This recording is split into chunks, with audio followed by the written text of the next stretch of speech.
Welcome to T2B live. మా T2B live channel ని subscribe చేయండి. లేటెస్ట్ అప్డేట్స్ కోసం బెల్ ఐకాన్ ని ప్రెస్ చేయండి. ఏ చిన్న అప్డేట్స్ ని మిస్ కాకండి. Power star Pawan Kalyan box office దగ్గర గర్జించాడు. ఈ రోజు భారీ ఎత్తున రిలీజ్ అయిన కాటమరాయుడు అన్ని ఏరియాలలో హౌస్ ఫుల్ బోర్డ్స్ తో కలకలలాడి. కాగా రెండు తెలుగు రాష్ట్రాలలో ఓ రేంజ్ లో ప్రీమియర్ షోలను దక్కించుకున్న కాటమరాయుడు మార్నింగ్ షో నుండి సెకండ్ షో వరకు అన్ని షోలు అన్ని చోట్ల హౌస్ ఫుల్ బోర్డులతో దద్దరిల్లిపోయాయి. కాగా సుమారు 1800 థియేటర్స్ కి పైగా రిలీజ్ అయిన కాటమరాయుడు టికెట్ రేట్లు యావరేజ్ గా 100 నుండి 150 వరకు బాల్కనీ టికెట్స్ పెట్టారు.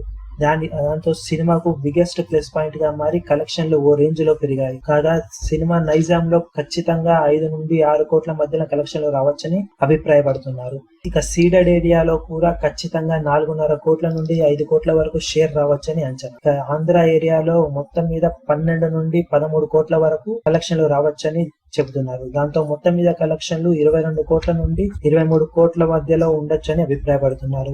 ఇది టోటల్ గా రోజు ముగిసేసరికి పైన కింద అవ్వచ్చని చెబుతున్నారు.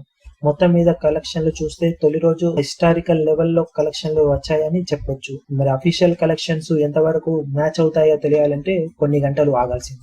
మరిన్ని లేటెస్ట్ అప్డేట్స్ కోసం టీ2బీ లైవ్ ని సబ్స్క్రైబ్ చేయండి. వీలైతే లైక్ చేయండి, కుదిరితే షేర్ చేయండి.